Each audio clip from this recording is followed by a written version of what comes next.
Jane ana apa to, Dot? Tanya Yayat lagi. Wis meneng sik, pokoknya melaku.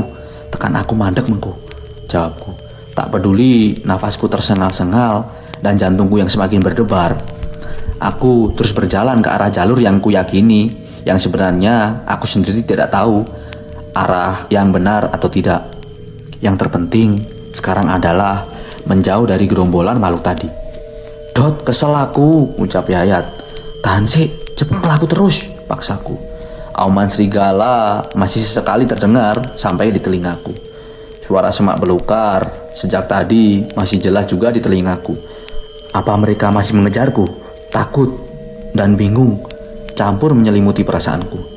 Dan akan jadi apa kami kalau mereka sampai menemukanku dan Yayat? Ya Allah, lindungi kami. Rapalan doa dan salawat tak henti-hentinya aku baca. Cukup lama aku paksa Yayat berjalan mengikutiku tanpa henti. Hingga akhirnya aku berhenti di suatu tempat yang menurutku sudah aman dari gerombolan makhluk-makhluk bertubuh kerdil itu. Aku dan Yayat bisa menghela napas sedikit di sini. Kusempatkan minum dengan air mineral walau tak banyak. Ono apa to, Dot? Kok koyok dioyak setan, ujar Yayat. Mau pas awake dhewe golek swara krusak-krusek mau. Weruh ra kowe? Tanyaku. Hah? Opo? Aku yo ora weruh. Kae saka golongan opo? Kaya menungso tapi kerdil-kerdil ngono kae. Dan ono akeh. Jelasku. Sik Dot. Kowe kelingan ora? Sakwise kandang celeng nek manut petani jenenge pos opo kuwi? Tanpa menjawab, aku buka lipatan-lipatan kertas bergambar peta pendakian. Aku lihat dan baca baik-baik, dibantu cahaya headlamp di kepalaku. Ternyata di situ bertuliskan Pos Liliput. Pos Liliput, ya. Sakjane dhewe iki nanti to, Dot, ucapnya. Ket mau dhewe durung nemu papan tulisannya Pos Liliput. Tapi kok aneh banget. Kayak makhluk-makhluk kerdil sing tak delok, apa dhewe wis tekan wilayahe? Apa iki Pos Liliput, ya? Dhewe iki nanti, ya? Jawabku sambil kebingungan. Di pos ini, aku dan Yayat benar-benar bingung. Sebenarnya kami ada di mana? Apa kami tersesat? Tapi kurasa sejak tadi langkahku dan Yayat berada di jalur yang tepat dan selalu melewati jalan setapak layaknya jalur pendakian. Lantas, aku mengajak Yayat membaca ayat kursi dan menetralkan keadaan dengan mental kami. Bismillah, ayo Yat, melaku neh. Gantian aku sing ngarep, ajakku. Kami berdua kembali menyusuri belantara dengan harap bisa sampai ke tujuan kami selanjutnya atau kembali ke jalur pendakian yang benar. Aku berpesan pada Yayat agar di setiap langkah yang dikeluarkan untuk selalu diiringi dengan doa dan sholawat yang dipanjatkan. Namun, sudah 1 jam menyusuri, masih belum juga kami berdua menemukan jalur pendakian yang benar. Jika dilihat dengan mata normal, jalur yang kami lalui selayaknya jalur pendakian normal. Tapi aneh, kenapa kami tidak juga menjumpai papan-papan petunjuk jalur pendakian? Apa kami berdua dipindahkan dimensi lain? Ya Allah, berikan petunjuk-Mu. Pendakian yang kukira berjalan dengan biasa, ternyata malah begini. Mimpi apa aku semalam? Bisa-bisanya malam ini aku terperangkap di dalam hutan bersama satu sahabatku ini. Kulihat jam yang melekat di tanganku. Jam sudah menunjukkan lebih dari jam 9 malam. Aku dan Yayat terus berusaha tenang. Walau dalam hati rasa takut yang terbendung sudah menyelimuti. Perjalanan kembali kami lanjutkan hanya dengan satu modal kami, yaitu keyakinan. Keyakinan kalau kami bisa kembali ke jalur pendakian yang semestinya. Dan kami berdua bisa sampai puncak malam ini dan istirahat di sana. Sungguh, aku tidak mengharap terjebak di wilayah yang tak kumengerti ini. Aku hanya ingin kembali lagi. Aku hanya ingin menikmati pendakianku kali ini tanpa hal-hal seperti ini. Ayo Yat, semangat. Mesti Dewi iso balik. Ucapku menyemangati Yayat dan diriku sendiri. Kali ini jalur yang kami lewati lebih miring dari sebelumnya. Untung kabut sudah hilang Jadi tak ada lagi yang menghalangi penglihatan kami. Naik turun, menyusuri jurang kami lewati berkali-kali, sampai di titik di mana kami berdua benar-benar lelah. Selain tenaga, mental kami berdua juga sangat terkuras akibat berputar-putar di tempat ini. Kesunyian malam kali itu benar-benar terasa sangat lama bagiku dan Yayat. Waktu yang normal berjalan 1 jam, tapi bisa berjam-jam kami rasakan. Keringat dingin tak henti-hentinya mengalir dari balik bajuku. Persediaan air pun kian lama kian berkurang. Untung aku dan Yayat membawa perbekalan logistik, jadi kami berdua bisa sedikit aman untuk sekarang. Tapi lagi-lagi keadaan belum memihak kepada kami. Di antara kesunyian dan gelapnya malam, tiba-tiba sayup aku dan Yayat mendengar suara celeng berada di dekat kami. Setelah istirahat, "Yat, rungokno suarane. Iki gak mung siji, Yat, iki akeh," ucapku gugup karena mengetahui kalau suara celeng yang kudengar sepertinya lebih dari 1. "Dot, ayo ndelik, golek panggon sing adoh saka dalan kene. Kayane celeng-celeng kae bakal lewat kene," ajak Yayat. Dengan hati-hati, aku dan Yayat melangkah lagi, mencari tempat aman untuk kami berdua bersembunyi dari gelombolan celeng-celeng yang mendekat itu. Setelah kami berdua mendapatkan tempat yang aman dan cukup untuk kami berdua, "Dot, baluri kerir karo awake dhewe nganggo minyak angin iki, ben mambu panganan sing dhewe gawa ilang," suruh Yayat. Kami berdua sembunyi di balik batu besar dan batang-batang pohon yang tumbuh mengelilinginya. Headlamp sudah mati. Cukup jauh tempat ini dari tempat yang kami istirahat tadi, tapi penglihatan kami sayup-sayup masih bisa sampai melihat ke sana karena kabut yang sudah hilang dan cahaya bulan yang sedikit terang. Dengan berkoloni, celeng-celeng tersebut lewat di jalan tempatku dan Yayat lagi istirahat. Ternyata mereka semua sedang mencari makan, sangat banyak, dan terus mengeluarkan suara yang aku sendiri tak bisa menirukan dan menuliskannya di sini. Sampai-sampai aku bingung dan saat akan menghitungnya. Ukurannya pun bermacam-macam, dari yang ukuran masih peranakan sampai yang besar. Aku menelan ludah sendiri saat melihat celeng yang berukuran hampir sebesar kerbau, besar sekali.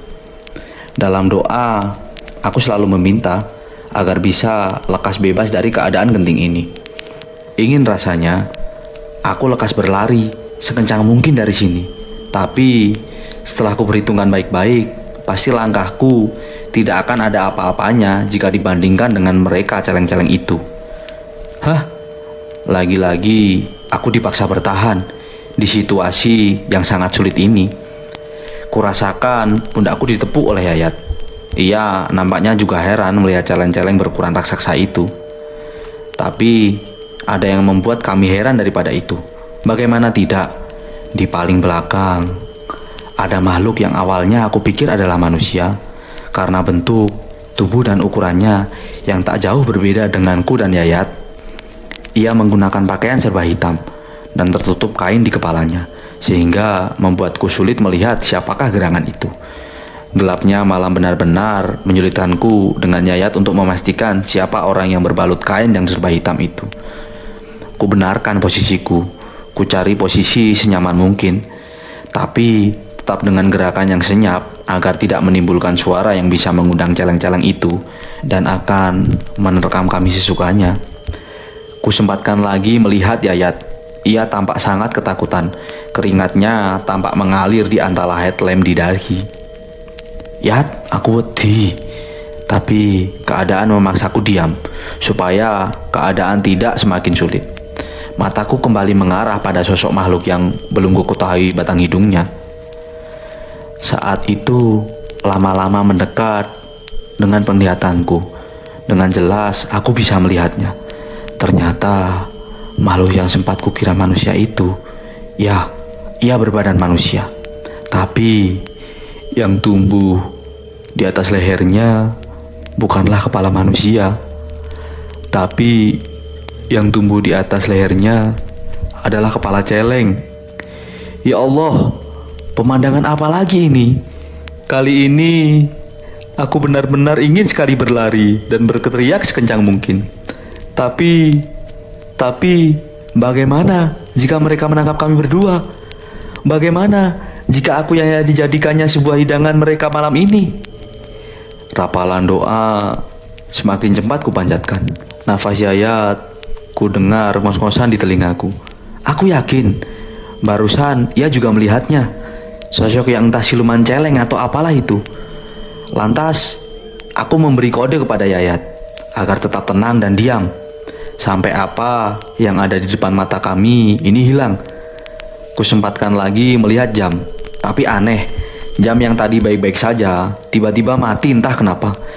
Ya Allah, aku hanya ingin memanjatkan doa padanya. Apa ini arti dari mimpiku tadi? Apa ini alasan kenapa ibu menghampiriku dari malam tadi dan memintaku pulang? Kondisi kami yang semakin lemah tidak kami hiraukan. Yang terpenting saat ini adalah menguatkan mental kami. Tubuh boleh lemah, tapi asalkan hati, pikiran, dan mental kami harus kuat. Aku yakin semua ini bisa kita lalui. Pokoknya setelah mereka hilang dari mataku, aku harus jalan lagi. Aku yakin aku bisa terbebas dari semua ini. Selama aku yakin, pasti Allah bersamaku. Singkat cerita, pemandangan mengerikan itu hilang dari mataku. Dengan sedikit menghela napas lega, kemudian aku mengajak Yayat berjalan lagi. Kali ini, rencanaku adalah mencari tempat terbuka agar kami bisa melihat dengan bebas di mana posisi kami berdua berada. Tapi lagi-lagi, keadaan mempersulit kami. Kabut datang perlahan menghalangi penglihatan kami. Apakah ini ulah para dedemi di sini yang tak rela kami berdua terbebas dari sini? Kali ini, aku dan Yayat melantunkan sholawat agak kencang dari setiap langkah kami. Entah sudah jam berapa ini. Pokoknya aku kudu keluar dari sini malam ini juga. Susah payah kami berdua berjalan menembus belantara dan kabut ini hingga saat aku dan Yayat tengah merebahkan lelah. Di antara kabut yang masih tebal, cahaya senter terlihat dari arah bawah. Dot, delok kai, ucapnya sambil menunjuk ke arah cahaya senter itu. Antara haru dan takut perasaan kami berdua. Harunya adalah jika cahaya itu berasal dari pendaki atau warga dekat sini, maka selamatlah kita. Tapi jika cahaya itu berasal dari makhluk jadi-jadian yang berniat buruk dengan kami, maka habislah kita. Kakiku dan Yayat sudah sangat lelah jika harus digunakan untuk melangkah cepat lagi. Sementara makhluk misterius itu semakin dekat ke arah kami. Aku dengan Yayat saling berhadapan dan berdoa agar yang datang itu merupakan makhluk kiriman Tuhan yang menolong kami berdua. Cahaya senter semakin dekat dan terdengar langkah kakinya hingga ke telingaku. Sampai akhirnya, "Le, jenengan badhe tindak pundi?" tanya seseorang misterius itu. Ku mantapkan hati dan memberikan diri melihatnya. Yang aku lihat pertama kali adalah kakinya. Apakah kakinya menginjak tanah ataukah melayang? Kutengokkan kepalaku sedikit demi sedikit. Aku lihat ternyata kakinya masih menginjak tanah. Semakin ke atas, semakin ke atas. Sekarang yang kulihat adalah seorang manusia, laki-laki setengah tua, berkumis dengan ikatan kain batik di kepalanya, sedang berdiri menghadapku dan Yayat. "Le," ucapnya lagi. Enggih Pak, kulo kalian rencang badhe muncak, tapi kulo nyasar dumugi mriki pungkasku. Melampahipun boten mriki Le, sumangga Bapak terkemawon," ajaknya. Aku dan Yayat saling tatap. Kami berdua kebingungan. Apakah Bapak ini benar-benar akan mengantar kami atau malah akan menambah sulit keadaan kami? "Pak, Bapak dalemipun pundi?" tanya Yayat. "Bapak tiang mriki nak. Bapak badhe dateng dusun seberang mriko. Bapak limrah langkung mriki," terangnya. "Sumangga Bapak antar mawon," Boten sawedi kali bapak. Tambahnya lagi, beliau lantas jalan lagi, meminta kami mengikutinya di belakang. Sementara aku dan Yayat sebenarnya masih bingung mau percaya atau tidak. Tapi yang terlintas di pikiranku saat itu adalah pertolongan seperti ini tidak akan datang dua kali. Semoga bapak ini adalah kiriman dari Allah untuk menolong dan membawaku dan Yayat terbebas dari sini. Ayo Yat, diikuti wae, ucapku. Beliau jalan dengan cepat, membelah belantara hutan yang masih rapat. Hanya dengan menggunakan jaket tipis dan mengenakan sandal, beliau jalan tanpa kesusahan. Sampai-sampai aku dan Yayat seringkali kerepotan mengikutinya. Pak, wiwit kala wau, kula kalih rencangi kula kesasar dateng mriki.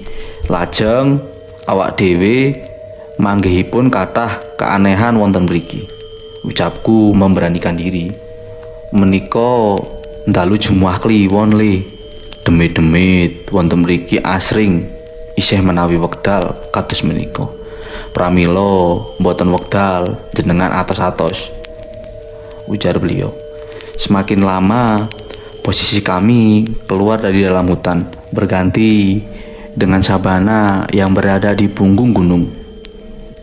Saat di sini yang kucari pertama kali adalah di manakah Gunung Sindoro, karena letak Gunung Kembang ini berada tepat di sebelahnya.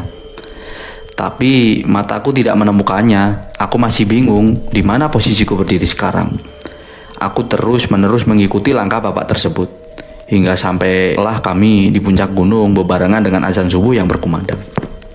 Le, menika sampun dumugi puncak. Sak menika bapak tilar nggih, ucapnya. Belum sempat kami berdua menjawabnya, bapak tersebut langsung berjalan lagi ke arah berlawanan dari kami datang. Matur suwun pak, jawabku. Walau beliau sudah berjalan cukup jauh, sekarang aku dan Yayat bersyukur tiada henti. Setelah semalaman penuh terjebak di dalam hutan yang entah di mana letaknya, dan sekarang kami sampai ke puncak selamat dan terbebas dari sana. Kupaksakan tubuhku dan Yayat sekali lagi untuk membangun tenda dulu, untuk kami berdua merebahkan lelah tubuh yang kami sudah lemah ini. Singkat cerita, matahari perlahan menampakkan jati diri. Kami yang berada di dalam tenda merasakan kehadirannya. Malam yang dingin dan sunyi pun berganti dengan hangatnya mentari pagi. Setelah cukup dengan tidur, kubuka tenda dan memasak untuk kami sarapan pagi ini. Di luar tak seorang pun kami temui, hanya ada tenda kami yang berdiri. Setelah semuanya beres, kusempatkan foto-foto dengan Yayat sebelum turun ke base camp. Aku kembali melihat jam tanganku yang semalam mati. Tapi aneh, di sini jamku normal lagi. Aku tidak mau memikirkannya dulu sekarang. Yang terpenting sekarang hanyalah turun dengan selamat. Di pagi setengah siang, tepatnya jam 10 pagi, kami berdua turun. Sebelum turun, sempat aku menemukan beberapa celeng berkeliaran di puncak, sehingga membuatku teringat dengan kejadian semalam. Sudahlah, sekarang turun. Seperti perjalanan naik, saat turun, tak seorang pun kami temui.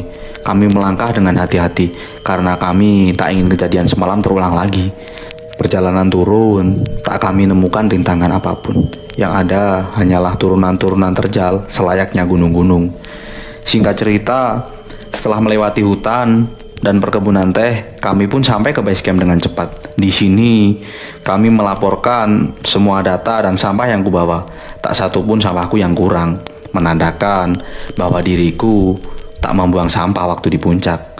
Ingin rasanya aku menceritakan cerita yang semalam pada mereka. Tapi biarlah ini menjadi ceritaku sendiri dan Yayat. Biarlah ini menjadi pelajaran kami berdua agar lebih berhati-hati dalam mendaki gunung. Setelah urusan administrasi selesai, kami berdua mengistirahatkan tubuh sebentar, lalu mandi dan mengisi perut yang sudah keroncongan ini. Saat semua selesai, kami berdua pulang dengan dua pertanyaan yang belum kami ketahui jawabannya. Yang pertama, di mana saat aku tersesat semalam? Di dimensi lainkah atau di mana? Lalu yang kedua adalah, siapakah bapak-bapak semalam? Belum sempat aku tanya siapa nama beliau. Ingin rasanya aku bertemu dengannya, sekedar untuk mengucap terima kasih sekali lagi. Akhirnya, aku dan Yayat kembali pulang ke kota kami, dengan rasa syukur yang kami panjatkan. Pendakian yang kukira akan semulus seperti pendakian-pendakian sebelumnya, ternyata malah memberiku cerita semenantang ini. Semoga ini menjadi pelajaran untukku dan kami berdua. Terima kasih telah mendengarkan cerita malam yang saya ceritakan. Semoga Anda tidur